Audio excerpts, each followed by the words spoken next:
बिस्मिल्लाहिर्रहमानिर्रहीम। अस्सलाम वालेकुम दोस्तों, उम्मीद करता हूँ सब ठीक होंगे, संडे एंजॉय कर रहे होंगे अपने फैमिलीज़ के साथ। अपना ख्याल रखें, अपने आसपास का ख्याल रखें। आज छुट्टी का दिन है। हम कोई tax, audit, anti money laundering या किसी ऐसे टॉपिक पे बात करने से आज कोशिश हम करते हैं एक जनरल टॉपिक के ऊपर बात करें। मैंने कुछ अर्सा पहले किताब पढ़ी जो कि डॉक्टर अमजद साकिब साहब जो चेयरमैन है क़ुव्वत के, उन्होंने तरतीब दी थी मुख्तलिफ़ लोगों के। उसका किताब का नाम है 100 कामयाब लोग। वो बिल्कुल जनरल कहानियाँ हैं मुख्तलिफ़ लोगों की।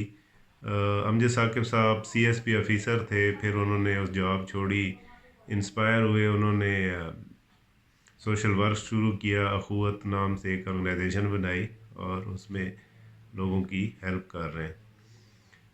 तो 100 कामयाब लोग पढ़ने के बाद जो चंद बातें उन 100 लोगों में मुश्तरक थीं कि उनका कामयाबी का जो सफ़र था उसमें मुश्तरक जो चंद बातें थीं वो बहुत ही सिंपल, बहुत ही सादा, और उसमें हर बंदा उस पर अमल करके तरक्की कर सकता है। वो 5 बातें क्या है? वो सबसे पहले उसमें है अल्लाह ताला पे पुख्ता यकीन। दूसरी है ईमानदारी।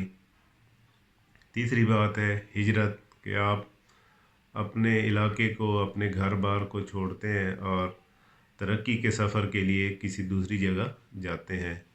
चौथी बात है सखावत, कि आपके पास जो कुछ है, नहीं है, आप शुक्रगुजारी है, आपके अंदर सखावत है, लोगों को देने का जज्बा है।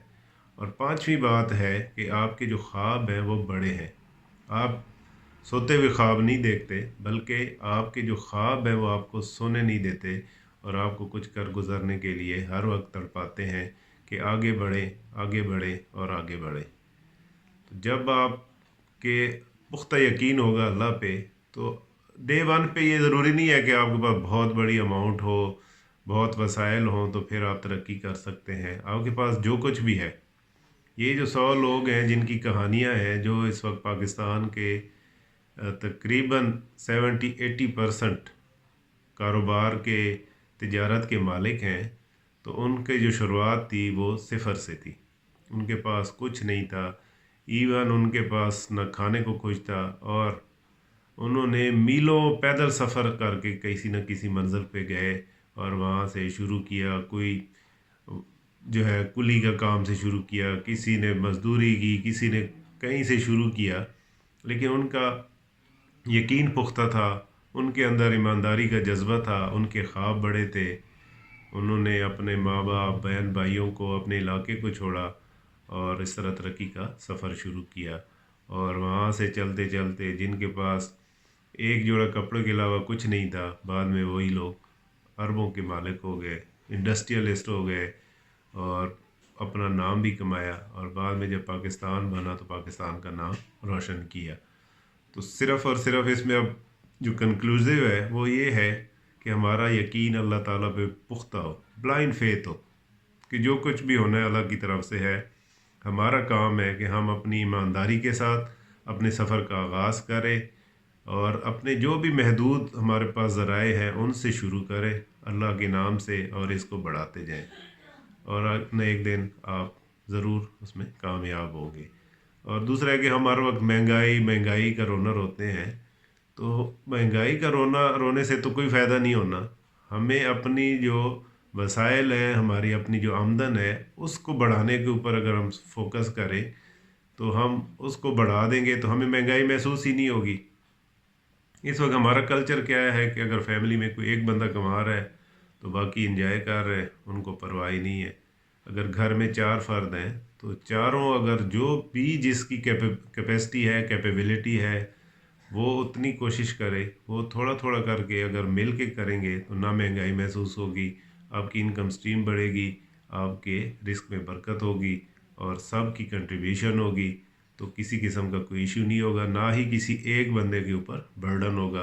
तो फैमिली खुशहाल होगी, तरक्की करेगी और सफ़र आगे बढ़ेगा।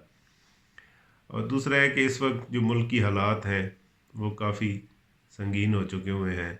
अपोजिशन और गवर्नमेंट में ठन चुकी है। अल्लाह ताला से दुआ है کہ اس معاملے کو جلد از جلد پاکستان کی خیر خواہی کے طور پہ حل کر دے، اور جو بھی پاکستان کے لیے بہتر ہے، سنسیئر ہے، پاکستان کی ترقی کا خواہاں ہے، اسلام کی ترقی کا خواہاں ہے، اللہ تعالیٰ اس کو کامیابی دے۔ اور پاکستان ہے تو ہم ہیں، یہ بہت زیادہ آباء و اجداد کی قربانیوں سے جو ہے ہمیں ملک ملا ہے، ہم آزادی سے رہ رہے ہیں۔ ہمیں بہت زیادہ شکر گزاری کرنی چاہیے۔ اللہ تعالیٰ کی جو بھی نعمتیں ہیں ہمارے پاس، کم ہیں زیادہ ہیں، جب ہم شکر گزاری کریں گے تو اسی میں ہی برکت پڑے گی، پھر ہمیں مسئلے مسائل کچھ بھی نہیں لگیں گے۔ صرف مسئلہ یہ ہے کہ ہم شکر گزاری نہیں کرتے تو ہمارے پاس جو کچھ ہے اس میں برکت نہیں ہوتی، اس لیے ہم جو ہے نا پریشان ہوتے ہیں، ہر وقت جو ہے نا برے خیالات آتے ہیں اور سب کچھ ہمیں برا ہی لگ رہا ہوتا ہے اور ہم نیگیٹو سوچتے رہتے ہیں۔ پاکستان کے لیے ہمیں جان و مال، تن من دھن کی جو ہے قربانی دینی ہے۔ پاکستان سے ہی سب کچھ ہے۔ پاکستان صرف اور صرف ہمارے لیے نہیں، پورے عالم اسلام کے لیے ایک اہم ملک ہے۔ پاکستان کلمے کے نام پہ بنا ہے۔ پاکستان صحیح معنوں میں مدینہ ثانی کے طور پہ بنا تھا، تو ہمیں اس کو اس لیول پہ لے کے جانا ہے۔ کس چیز سے؟ اپنے عمل سے، اپنی ایمانداری سے۔ اس وقت جو حالات ہیں کہ ناپ تول میں ہم کمی کرتے ہیں، ایک دوسرے کے ساتھ منافقت ہم کرتے ہیں، کرپشن ہم کرتے ہیں، جھوٹ ہم نہیں چھوڑتے، کسی کا نقصان ہو رہا ہو تو اس پہ خوش ہوتے ہیں، اور یہ جو ساری چیزیں ہیں اس کی وجہ سے ہمیں زیادہ سے زیادہ پریشانیاں جو ہے وہ گھیرا ہوا ہے۔ اگر ہم صحیح معنوں میں مسلمان ہو جائیں، اللہ کی رسی کو مضبوطی سے تھام لیں، تو دنیا اور آخرت ہماری سنور جائے گی، اور کوئی بھی ایسی طاقت نہیں ہے جو ہمیں شکست دے سکے۔ صرف اور صرف اللہ پہ پختہ یقین کرنا ہے اور پاکستان کے لیے ہمیں آگے بڑھنا ہے۔ پاکستان ہے تو سب کچھ ہے، پاکستان نہیں ہے تو کچھ بھی نہیں ہے۔ خدا را ہمیں پاکستان کو بچانا ہے اور پاکستان کی ترقی میں اپنا جو بھی یعنی رول ہے، کسی کا کچھ ہوگا، کسی کا کچھ ہوگا، کسی کا چھوٹا ہوگا، کسی کا بڑا رول ہوگا، لیکن یہ سارے چیزیں جب اکٹھی ہوگی تو پاکستان آگے بڑھے گا۔ اپنا خیال رکھیں اور اپنے آس پاس کا خیال رکھیں، پاکستان کا خیال رکھیں، اور اللہ تعالی ہمیں اس کی حفاظت کرنے کی توفیق دے۔ پاکستان زندہ باد۔